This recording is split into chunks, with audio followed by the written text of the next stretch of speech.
HTML language के पिछले कुछ सेशंस में हमने हेड सेक्शन को कवर किया है। आने वाले कुछ सेशंस में हम बॉडी सेगमेंट को ध्यान में रखते हुए बॉडी सेगमेंट की जानकारी लें। बॉडी टैग हेड सेक्शन के पश्चात प्रयोग किया जाता है। ये वेब पेजेस की बॉडी डिफाइन करता है। इसका अर्थ ये हुआ कि यदि आप वेब पेज के अंदर कुछ डिस्प्ले करवाना चाहते हैं तो आप बॉडी टैग के अंदर काफ़ी सारे टैग्स का प्रयोग कर सकते हैं। उदाहरण के लिए जैसे पैराग्राफ्स, अगर आप पैराग्राफ्स बनाना चाहते हैं बॉडी टैग के अंदर यानी कि अपने वेब पेज के अंदर, तो आप बॉडी टैग के अंदर वो टैग प्लेस कर सकते हैं।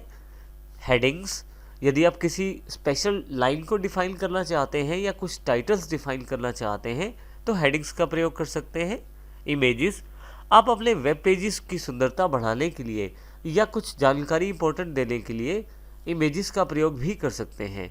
इमेजेस भी बॉडी टैग के अंतर्गत ही प्रयोग की जाएंगी। इसी तरह से आप अपने वेब पेज में बहुत सारे टैग्स का प्रयोग करके ऑडियो, वीडियो, स्लाइडर्स या फॉर्म्स, इस तरह के काफ़ी सारे एलिमेंट अपने वेब पेज में जोड़ सकते हैं और ये सभी के सभी एलिमेंट बॉडी टैग के अंदर ही जोड़े जाएंगे। इन सभी एलिमेंट्स जिनकी जानकारी मैंने अभी दी है, इन सबको प्रयोग करने के लिए अलग अलग टैग्स अवेलेबल हैं। इन सभी टैग्स की जानकारी हम आने वाले सेशन में ज़रूर लेंगे। इसके साथ साथ ये भी ध्यान रखना ज़रूरी है कि इसके अलावा भी बहुत सारे एलिमेंट्स हैं जिनको आप अपने बॉडी टैग में इस्तेमाल कर सकते हैं। तो आइए अब बॉडी टैग की जानकारी लेते हैं अगले सभी सेशंस में।